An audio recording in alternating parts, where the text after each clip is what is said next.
नमस्ते बच्चों।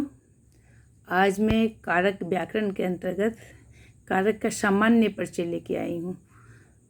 उपपद विभक्ति नहीं, कारक के सूत्र नहीं, बस सभी कारकों की जानकारी दी जा रही है आपको। कर्ता कारक, कर्म कारक, करण कारक, संप्रदान, अपादान, अधिकरण और संबोधन, ये सारी जानकारी आपको दी जाएगी। सामान्य परिचय बच्चों के लिए, छोटे बच्चों के लिए है, बड़े बच्चे भी इससे लाभ उठाएंगे। क्रिया के साथ कारक किसे कहते हैं? क्रिया के साथ जिसका प्रत्यक्ष संबंध हो उसे हम कारक कहते हैं। संस्कृत में 6 कारक माने जाते हैं, जबकि हिंदी में 8 कारक होते हैं। संबंध और संबोधन को हम कारक के अंतर्गत नहीं रखते हैं। क्यों नहीं रखते हैं? क्योंकि क्रिया के साथ उनका प्रत्यक्ष संबंध नहीं होता है, इसलिए हम संबंध और संबोधन को कारक की श्रेणी के अंतर्गत नहीं मानते हैं। देखेंगे बच्चे, इसमें भी यही बातें कही गई हैं कि क्रिया के साथ जिसका प्रत्यक्ष संबंध हो उसे हम कारक कहते हैं। कारक के 6 भेद हैं: कर्ता कारक, कर्म कारक, करण कारक, संप्रदान कारक, अपादान कारक और अधिकरण कारक। क्रिया के साथ प्रत्यक्ष संबंध नहीं रहने के कारण संबंध और संबोधन को हम कारक के अंतर्गत नहीं मानते हैं। इसका चिन्ह होता है कर्ता ने, कर्म को करण से, संप्रदान के लिए, अपादान से, संबंध का के की, अधिकरण में पर, संबोधन हे, अरे, अहो, अजी। यहाँ पर ये छोटे बच्चे क्लास 5-6 के बच्चों से प्रश्न किए जाते हैं कि कर्ता कारक लिखिए, प्रथमा विभक्ति के विषय में बताइए। तो बच्चे, मैं वही पॉइंट ऑफ व्यू से आपके लिए लेके आई हूँ कर्ता कारक। मैं कारक की विस्तृत जानकारी दूंगी, सभी सूत्र व्याख्याएं अभी आपको बताऊंगी, लेकिन ये सिर्फ कर्ता, सभी कर्ता की छोटी छोटी जानकारियाँ आपको दे रही कि कारक किसे कहते हैं, कर्ता कारक किसे कहते हैं, कर्ता कारक में किस विभक्ति का प्रयोग होता है, मैं ये बताऊंगी। और फिर मैं कारक में कारक के सभी सूत्रों को, कर्ता कारक के सूत्रों को, कर्म कारक के सूत्रों को अगले वीडियो में बनाऊंगी। ये कारक की सिर्फ सिंपल सी जानकारी बच्चों के लिए। क्रिया करने वाले को कर्ता कहते हैं। जब आप इन सब चीज़ों को जान जाएंगे तो कारक के सूत्र बड़े सहज, इसीलिए मैंने पार्ट वाइज करके बताया है आपको। पहले मैं कारक बताऊंगी, फिर कारक के सूत्र व्याख्याओं को आपको बताऊंगी। कर्ता कारक, क्रिया करने वाले को कर्ता कहते हैं। जो कार्य करता है वह कर्ता कारक कहलाता है। जो कार्य करता है वह कर्ता कारक कहलाता है। और कर्ता कारक में प्रथमा विभक्ति का प्रयोग होता है। जैसे राम खादति, राम खाता है। खाने का काम कौन कर रहा है? राम कर रहा है, इसलिए राम में प्रथमा विभक्ति हुई है ना। राम, रामो, रामा शब्द रूप चलेंगे। यहाँ खादती क्रिया का संपादन राम करता है, इसीलिए राम कर्ता कारक हुआ और उसमें प्रथमा विभक्ति का प्रयोग हुआ। ऐसे ही श्यामा पट्टी, राधा गच्छति आदि समझना चाहिए, मतलब इसी तरह से आपको करना है। संबोधन में भी प्रथमा विभक्ति होती है, जैसे हे राम, ऐ राधे, हे राधा। अगर बच्चे आपसे पूछा जाता है कि प्रथमा विभक्ति किसे कहते हैं, एक प्रश्न आते हैं, आपसे पूछे जाते हैं प्रश्न में, तो कर्ता कारक को हम प्रथमा विभक्ति कहते हैं। कर्ता कारक में प्रथमा विभक्ति का प्रयोग होता है।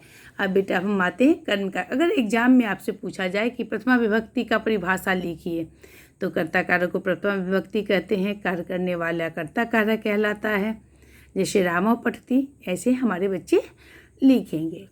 क्रिया का संपादन करने वाला, क्रिया का फल जिस पर पड़े उसे कर्म कारक कहते हैं। कर्म कारक में द्वितीय विभक्ति होती है।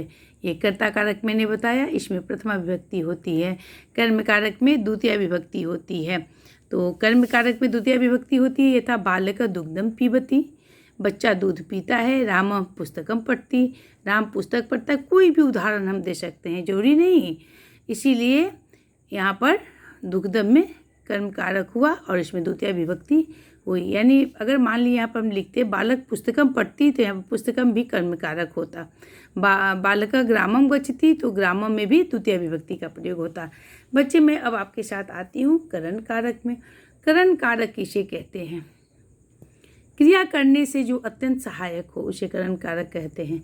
और ये भी तो हम कह सकते हैं जिस साधन से हम कार्य करते हैं उसे करण कारक कहते हैं। जैसे मैं पेंसिल से, ये मेरे हाथ में पेंसिल है और इसे मैं लिख रही हूँ, मेरे लिखने का साधन ये पेंसिल है, इसमें भी कर्म कारक हो सकता है। तो कर्म कारक में तृतीया विभक्ति होती है। करण कारक में तृतीया विभक्ति होती है। जिस साधन से कार्य करते हैं उसे करण कारक कहते हैं। इस लहजे से भी हम कह सकते हैं कि क्रिया करने में जो अत्यंत सहायक हो उसे हम करण कारक कहते हैं। करण कारक में तृतीया विभक्ति होती है। अब मैं आती हूँ, देखिए इसके साथ मैंने कहा था आपको कि उपपद विभक्ति भी आती है। श, शाकम, शार्दम, समम, ये मैं अगले वीडियो में आपको बच्चे बताऊंगी। संप्रदान कारक, जिसके लिए कोई कार्य किया जाए, पढ़ने के लिए, खाने के लिए, जाने के लिए, इन शब्दों में जैसे वह पढ़ने के लिए जाता है, स पठनाय गच्छति, या किसी को कोई वस्तु दी जाए तो भी चतुर्थी विभक्ति का प्रयोग होता है, उसमें संप्रदान कारक होता है। संप्रदान कारक में चतुर्थी विभक्ति का प्रयोग होता है। यहाँ जो एग्जाम्पल दे इसे मैं हट के थोड़ा बताऊंगी आपको कि वह पढ़ने के लिए जाता है तो सब पठनाय गच्छति के लिए के अर्थ में हो गया। और यहाँ जो उदाहरण दिया हुआ है बुक में, वह कहता है कि जिसको कुछ दी जाए, मतलब जिसको दिया जाए उसे संप्रदान का। जैसे राजा भिखारी को वस्त्र देते हैं तो निपः भिक्षुकाय वस्त्रमेच्छति, भिक्षुकाय अन्नम देहि, भिक्षु को अन्न दो, तो जिसको दिया जाता है उसमें चतुर्थी विभक्ति का प्रयोग होता है। और उपपद विभक्ति में अगले कड़ी में आपको बताऊंगी। अपदान कारक, अपदान पृथकता का बोध कराता है, अलगाव का बोध कराता है। जैसे आप स्कूल जाते हैं तो आप घर से स्कूल आते हैं तो एक निश्चित जगह को छोड़ के आते हैं, घर से स्कूल का, तो जहाँ जिस वस्तु को आप छोड़ेंगे उसमें पंचमी विभक्ति हो जाएगी। तो जहाँ से कोई वस्तु अलग हो, यानी आप घर से अलग होकर स्कूल जाएंगे तो वहाँ पंचमी विभक्ति हो जाएगी। तो यहाँ दिया हुआ है कि जहाँ से कोई वस्तु अलग हो या उत्पन्न हो उसे अपादान कारक कहते हैं। अपादान कारक में पंचमी विभक्ति होती है। यथा वृक्षात् पत्रम पतति, पेड़ से पत्ता गिरता है। यहाँ वृक्ष से पत्ता अलग होता है, इसीलिए वृक्ष में पंचमी विभक्ति का प्रयोग हुआ। ठीक है, जैसे हिमालय से गंगा निकलती है तो हिमालय एक निश्चित जगह से गंगा निकलती है तो उसमें पंचमी विभक्ति हो जाएगी। अब हम आते हैं बेटा संबंध कारक पर। संबंध में षष्ठी विभक्ति होती है। जैसे मैं कहूँ मेरे बच्चे, मेरी पुस्तक, ये मेरी पेंसिल है, ये मेरी पुस्तक है, तो जिसे मेरी माता, मेरी पिता, जिससे संबंध का द्योतक हो, संबंध बताया जाता हो, उसे संबंध कारक कहते हैं। संबंध कारक में षष्ठी विभक्ति का प्रयोग होता है। जैसे सीताया आभूषणम, सीता का आभूषण, रामस्य गृहम, राम का घर। अब मैं कहूँगी जैसे रामस्य गृहम हुआ मेरा घर, मम गृहम।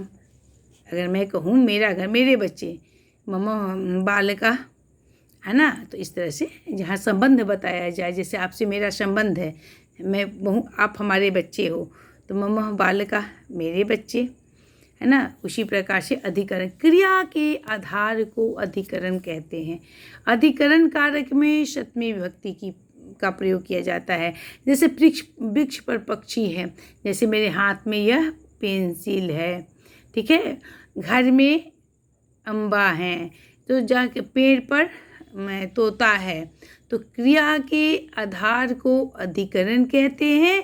अधिकरण कारक में सप्तमी विभक्ति का प्रयोग किया जाता है। अब संबोधन है, तो जैसे हम किसी को संबोधित करके बुलाते हैं उसे संबोधन कहते हैं। जैसे हे राम, हे कृष्ण इत्यादि। बच्चे मैं इसे आपको इसलिए बताई हूँ कि जब छोटे बच्चों कारक की जानकारी आपको होनी चाहिए।